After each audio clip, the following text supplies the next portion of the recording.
It's time for another edition of the Coach Dave Jacobs Show. It's brought to you by Sinclair Foods, and we bring in Coach Jacobs to talk about the Mississippi Valley Conference game that was played in Highland on Friday night. Welcome back, Coach. Thank you. Thanks for having us back. It was a very special atmosphere in Highland on Friday night. I mean, you don't see that type of atmosphere week 4 of a high school football season. It's usually reserved for playoff time. Yeah, it was exciting. I mean, I guess they said they had, roughly 4,000 people there, and it looked like their whole school was there. And that, being the Rams game of the week and all the hype and all the stuff around it. I mean, it was a definite playoff atmosphere.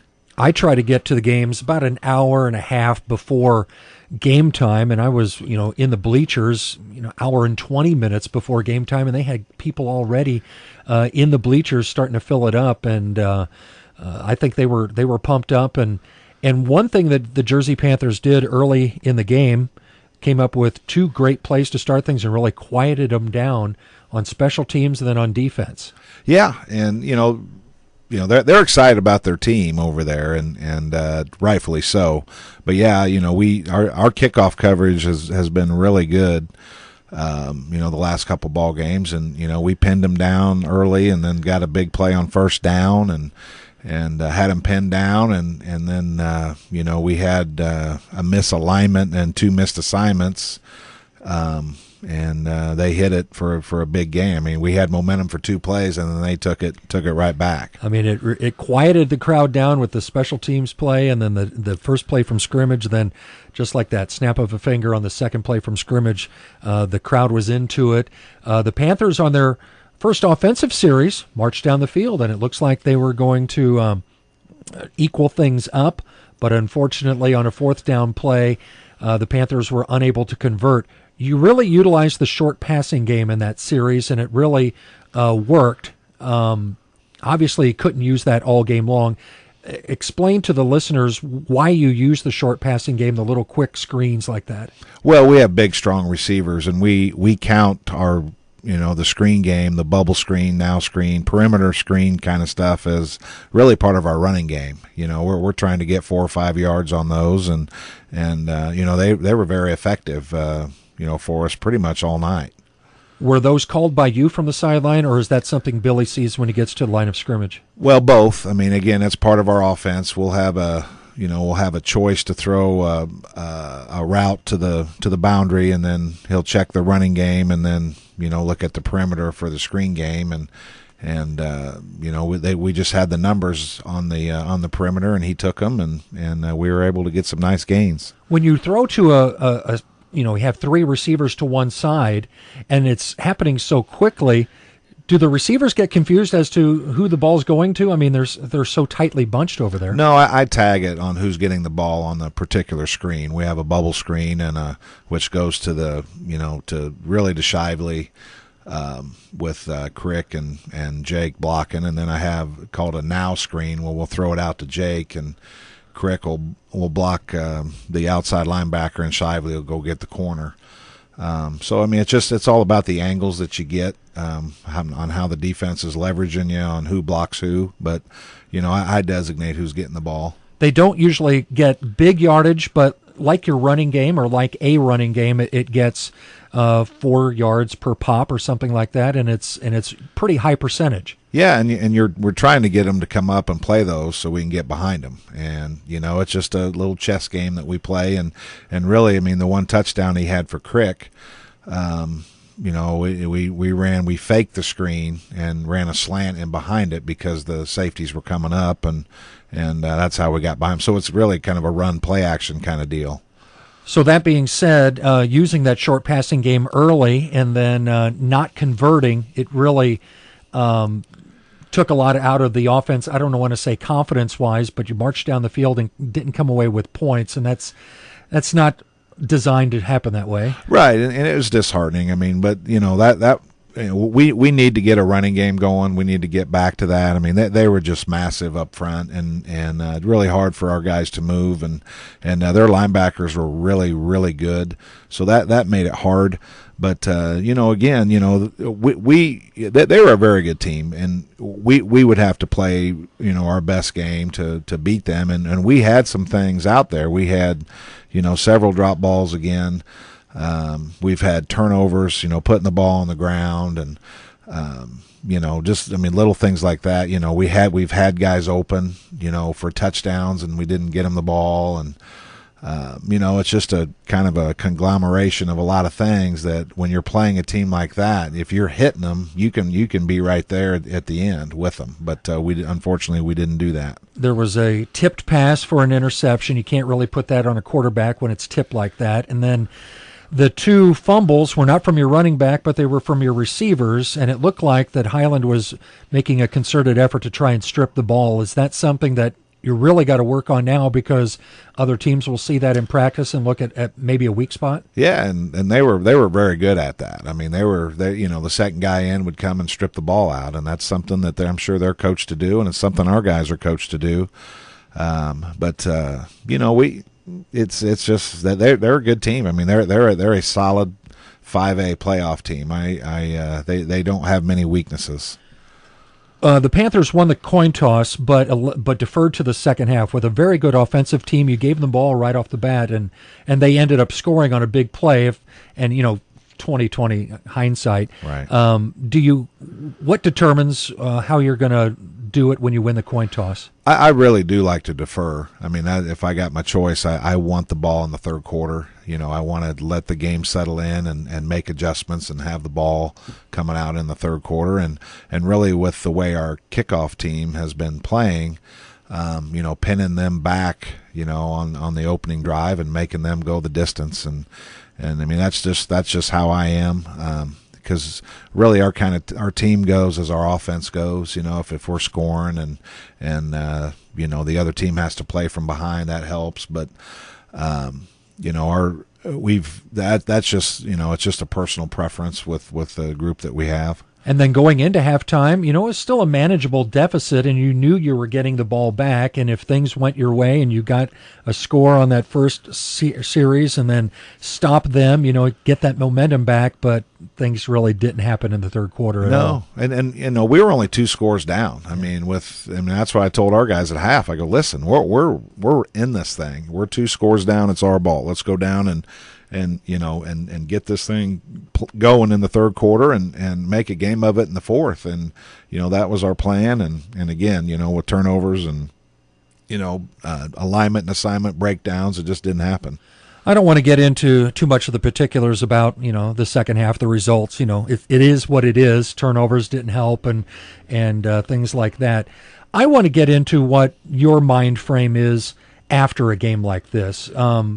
When you shake hands at the middle of the field, the crowd starts to leave. You see the players walking off. You see the coaches walking off. Let's pick up. What do you do from that point on? Do you conference with your coaches before you talk to players? What does Coach Dave Jacobs do immediately after a game? I don't really talk to the kids a whole lot about it because again, they were hurt. I mean, it was pretty somber after the game. It was very somber on Saturday. I mean, they know we left some things out there, and they know, we know that Highland was a very good team, but had we done things better, we could have had a chance. And the guys were hurting, and I don't really say a lot to them after a game, win or lose, because I want to watch the film. And we do our coaching on Saturday morning with film, and again, it was pretty somber Saturday morning. I mean, the boys are they're extremely disappointed. And we as coaches, we got to get them all back this week and ready to go. When you have a bus ride back, I mean, do you talk with your coaches on that bus ride? Do you talk about the game or just try to decompress from it? No, everybody was pretty hurt and down, and it just that's a good thing to let that soak in a little bit. So you do a little soul searching and what ifs and that kind of thing. And as a head coach, I'm hard on myself, and I take the blame for how we play. I mean, I don't think I did a very good job of having our guys ready to play, and it certainly showed. in spurts. But again, they are a very good football team, and I don't want to sound like they didn't beat us, because they did, and they are. We would have to play our best, but I expect us to play our best every week, and we're not going to ever just relinquish the fact that the other team's better. We're gonna play hard, and had we capitalized and done things like we know we can and still got beat, then that's different. When the bus gets back to Jerseyville, do you plug the tape in right away? Oh yeah, I don't go to bed till I can watch the film myself. I usually, the coaches will come over, or I'll, if you get back real late, I'll just, with Huddle, I can watch it on my computer.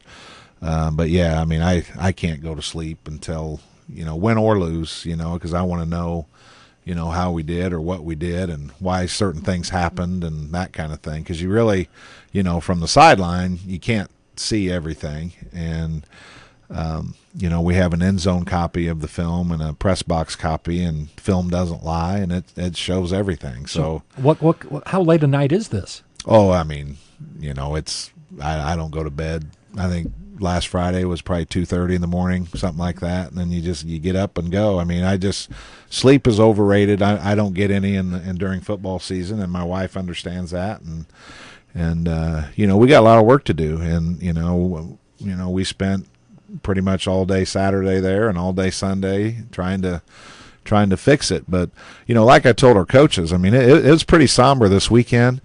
But we're not 0-4, we're 2-2. I mean, and that's the thing, But it's amazing how the expectations have changed here in the last couple of years. Where people would kind of write that one off and but now, I mean, people are we're upset, and we're going to regroup and get these boys back. What will practice be like after a game like this? I mean, you're preparing for your second Mississippi Valley Conference game. You've still got a chance to do really well in the conference. You've got some teams that came up with some, to me, surprising results over this past weekend.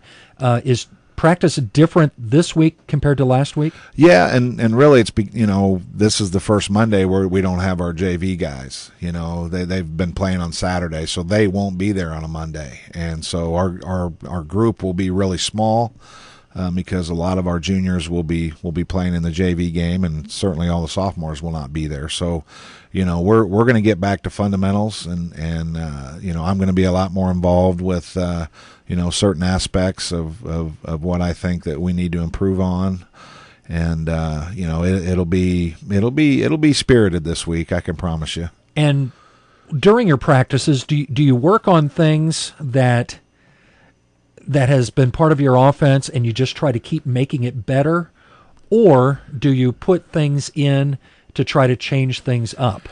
No, I think our offense is pretty good. I mean, we're averaging 40 points a game, and we struggled against a good team this past week, and there's some things that we can do better. There's some things that I can do more aggressively on offense to try to open it up a little bit more.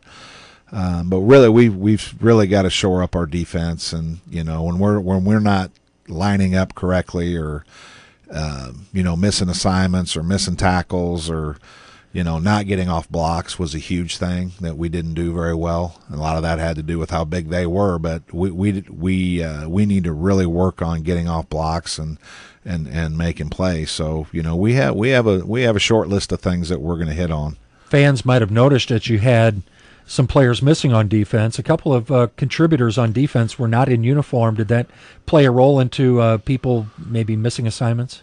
Well, yeah, I mean, when you play somebody good, you want to have your full, your full tank there to go with them. But we're not going to make excuses. I mean, we were without some kids that had some injuries from the previous week, but we're all a program of the next man up. I mean, the next guy's got to come in and be able to do it, and as coaches, we got to make sure those guys are getting taught. And like I tell our coaches all the time, and we can tell them what to do, but if they don't do it, that's on us. I mean, if they don't know how to do it, so we need to be better teachers and not tellers, and not assume that the kids know what we're talking about. We're going to do a lot more reps and practice and have them actually show us that they know. So there will be quite a few adjustments this week. And talking about those injured players, Chris Campbell and Nick Howell, are they cleared to get back to practice? Yeah, I believe they'll both get cleared this week. They both, had a minor concussions, and they need to be cleared by a doctor to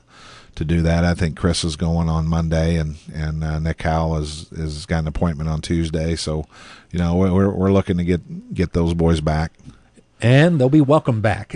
Mississippi Valley Conference season continues. Up next, it's the Mascoutah Indians as the Panthers return home. It's a home game at the Snyder Sports Complex. We'll talk about that when we come back. You're listening to the Coach Dave Jacobs Show, and it's brought to you by Sinclair Foods. Sinclair Foods has been a staple in Jersey County for many years. They're a store where you can count on quality meats, the freshest produce, and a bakery that still bakes its cakes from scratch. The small-town atmosphere is still at Sinclair's, where they still deliver groceries on Wednesday, and your groceries are bagged for you and carried to your car. On a night when you can't cook, check out delicious Champs Fried Chicken in the deli and other delicious entrees and salads. Sinclair Foods, large enough to serve you, small enough to know you. Welcome back. We're talking Mississippi Valley Conference Week 2, overall week number 5, and the opponent this week, the Mascoutah Indians, a team that played their first Mississippi Valley Conference game last week against Waterloo. Mascoutah got on the board first. Waterloo answered, and then Waterloo scored all the points in the second half and came away with the victory. And I really expected Mascoutah to win that game, but Waterloo came out on top. Yeah, I mean, it's a crazy conference. I mean, Highland has certainly set themselves apart, and, the rest of us are battling for second right now, in my opinion. And we watched that game on film, and Mascoutah did a great job of shutting down their running game, but, Waterloo doesn't throw very often, and when they did, they got open and were able to pull ahead. And they've got a quarterback who really has some impressive numbers. He was a receiver last year for this team, but he steps up into the quarterback role, and he can throw the ball at times. Yeah, and he's got, he spreads it around. There are a lot of there's not one certain guy he gets the ball to. The biggest threat, I think, is their running back. They have that big sophomore fullback kid that runs hard. So they'll pose some concerns for us, but physically, I mean, we match up with them, with our line, and we're about the same, so I mean, we're looking forward to bouncing back and being in a good football game, and finally being back at home.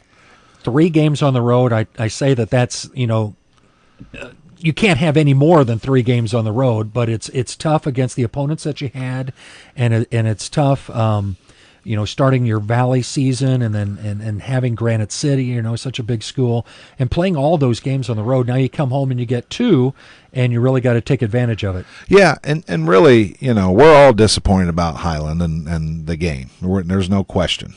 But I mean, we're sitting there 2-2, and we've played some pretty good football.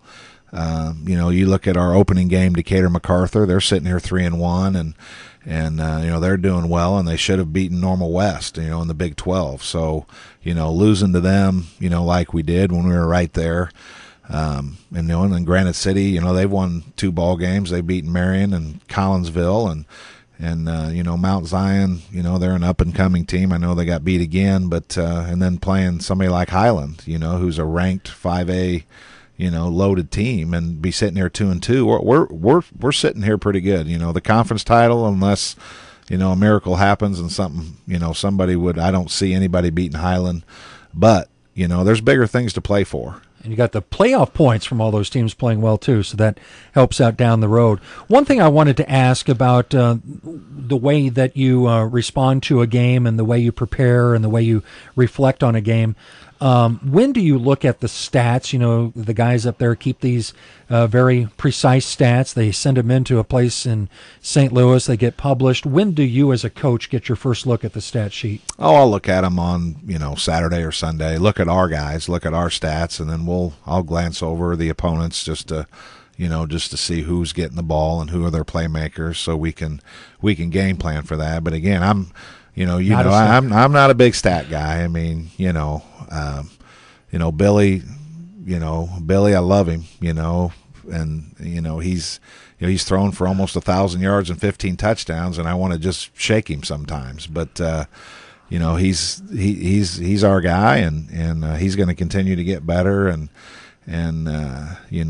but it's not just him either. I mean, there's other guys that we just it's about winning. We're trying to win, and when you don't win, I don't care about the stats either way. Well, the reason I asked you is because I was watching an NFL game yesterday, and they were talking about certain stats that don't have that much meaning, and they said the one quarterback stat that you can really draw a lot of meaning from is their touchdown to interception ratio. And I'm thinking, well, Billy's got 15 touchdowns and only 3 interceptions, and that should mean we're 4-0, yeah. But it doesn't just extrapolate that way. No, and we're trying to find our way on defense a little bit, and whether it be scheme or personnel really, I mean, what we're asking our receivers to do an awful lot. And particularly Jake Varble and Crick, Kimball, and Luke Shively. I mean, not only they're playing linebacker against somebody like Highland, they're running routes, and I mean, that's tough. But they're tough kids, though. I mean, that's why I mentioned that to them Saturday. I go, hey, that's how it is. I go, I'm not asking you to do anything that you're not capable, because those guys are tough kids. And not only, running the routes, playing the other side of the ball, but when you change alignment and have the receiver run from one side of the field to the other on, almost every other play, I mean, you're running 30 yards back and forth just to switch positions. Yeah, and I mean, you look at Jake and Luke Shively, they wouldn't have it any other way. Them boys, they want to be on the field and they want to be playing because that's how they were raised, and I mean, they're tough warrior kind of kids that are just, they're great to have. Well, we hope the fans turn out and appreciate what the Panthers have done on this 3-game road trip where they go 2-1. Now they're home for a couple of weeks. Cheer them on to victory as the Mississippi Valley Conference continues. Coach Jacobs, thanks for being with us. Thanks. We'll see you next week.